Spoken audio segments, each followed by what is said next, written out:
Olha, vamos fazer o seguinte, vamos começar a análise de hoje recebendo aqui primeiro o professor e jurista Gustavo Sampaio, ele que é professor de Direito Constitucional da Universidade Federal Fluminense. Professor, a gente lhe recebe aqui nesse início do WW para a gente abrir a análise querendo entender qual é o fundamento jurídico ou constitucional para essa mudança de foro privilegiado que querem os deputados, que querem os parlamentares de oposição. Tem fundamento essa mudança do jeito que ela está sendo proposta? Boa noite, obrigada por estar conosco. Boa noite, Thaís, boa noite, Lucas, boa noite a todos os assinantes. Fundamento jurídico não tem, é uma escolha política, Thaís. Trata-se aqui de escolha política. Desde a Constituição de 1891, que foi a primeira Constituição do Brasil República, que nós temos tido hipóteses de foro por prerrogativa de função no texto da Carta da República. E isso foi passando de Constituição em Constituição. Realmente, a Constituição de 1988, ela alargou apoteoticamente as hipóteses de prerrogativa de foro no nosso sistema constitucional. E prerrogativa de foro não quer dizer que a autoridade seja julgada apenas no Supremo, não. Ela não é julgada em primeira instância, ela é julgada em um tribunal. Pode ser um tribunal regional federal, um tribunal de justiça. Governadores, por exemplo, são julgados no Superior Tribunal de Justiça.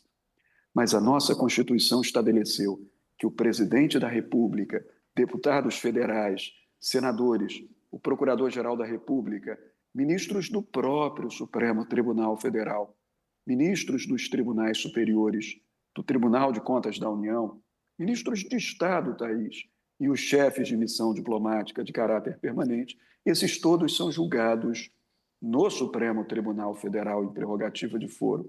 O fundamento jurídico da prerrogativa existe, esse sim. É retirar da pressão que um juiz de primeira instância poderia sofrer ao julgar uma grande autoridade, essa força, esse processamento e deixá-lo a cargo, portanto, de um tribunal, que se presume mais distante do problema pontual da cidadania, do dia a dia das relações sociais. Esse é o fundamento jurídico da prerrogativa de foro. Agora, a sua pergunta foi no sentido contrário. Há sentido jurídico em abolir a prerrogativa de foro? No meu entendimento, não. O que eles querem, na verdade, é fugir do que se considera hoje uma zona de condenações sucessivas criminais que se tornou o Supremo Tribunal Federal, Thaís. Era exatamente esse ponto que eu queria pegar com o senhor, porque o que eles querem, na verdade, não é ficar à disposição ou à exposição da primeira instância, né? Eles querem estabelecer ali um limite da redução do foro, né? Inclusive para a sua proteção, ficando ali entre o TRF e o Superior Tribunal de Justiça. Essa fórmula amenizaria isso? Quer dizer, caberia esse debate? Quando se diz que o Supremo Tribunal Federal é uma corte constitucional e deve se ocupar mais disso, e que ele tem outras tarefas, como a de julgar os recursos extraordinários, aí sim, nesse caso, faz sentido dizer que é melhor transferir a prerrogativa de foro de deputados e senadores para os tribunais regionais federais. Eu mesmo penso, Thaís, que isso é algo muito razoável, mas não é esse o fundamento que esses parlamentares adotam hoje. E é importante dizer o seguinte: existe uma PEC que tramita desde 2017, que parou em 2019, que extingue o foro por prerrogativa de função por completo, exceto para o presidente da República, o presidente da Câmara, o presidente do Senado, o presidente do Supremo Tribunal e o Procurador-Geral da República. Retira a prerrogativa de foro de mais de 50 mil autoridades no Brasil, deixando que todos sejam julgados em primeira instância. Essa PEC foi aprovada em 2 turnos no Senado, 1 turno na Câmara, e estacionou. Mas ela não interessa ao grupo desses parlamentares, porque ela mantém o presidente da República a ser julgado pelo Supremo Tribunal Federal. Também se quer abolir isso. Mas veja, para concluir, Thaís, esses parlamentares também não querem, nessa nova proposta que apresentam, não nessa PEC que eu mencionei, serem julgados nas varas federais e estaduais de primeira instância.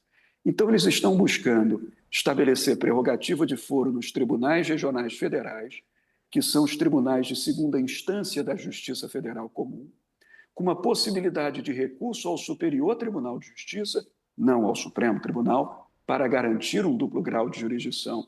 Só é importante, por fim, lembrar o seguinte, Thaís, que na prerrogativa de foro, mesmo quem é julgado em TRF ou no STJ ou em TJ, te dou um exemplo, juiz de direito, quando acusado de crime, é processado e julgado em Tribunal de Justiça. Mas tem uma questão, na prerrogativa de foro não existe recurso ordinário para duplo grau de jurisdição. Esses deputados estão querendo fazer uma inovação, fixar competência aos tribunais regionais federais, que são tribunais de segunda instância, mantendo a prerrogativa de foro, tirando-lhe do Supremo Tribunal Federal, mas garantindo um recurso ordinário para um segundo grau de jurisdição no Superior Tribunal de Justiça, ou seja, moldando exatamente o projeto, a proposta, de acordo com os interesses particulares desse grupo que hoje teme o excesso de constrição, o excesso de condenações decorrentes de ações penais originárias que tramitam no Supremo Tribunal Federal. É isso, em síntese, Thaís. Professor, foi tão importante a sua participação aqui para a abertura da nossa análise, porque ela vai ser fundamentalmente política, é sobre a política que nós vamos tratar aqui, mas era muito importante lhe ouvir para assentar juridicamente essa leitura. E a leitura jurídica também é política, foi isso que o senhor acabou nos confirmando. Eu vou lhe agradecer pela participação aqui no WW, te liberar para essa sexta-feira e te desejar um ótimo fim de semana. O jurista Gustavo Sampaio, professor de Direito Constitucional da Universidade Federal Fluminense. Gustavo, obrigado, uma boa noite, bom fim de semana. Também para você, Thaís, Luca, para todos que nos assistem, um bom final de semana, bom trabalho também, que para vocês ainda tem trabalho hoje. Ainda continua. Obrigada, boa noite.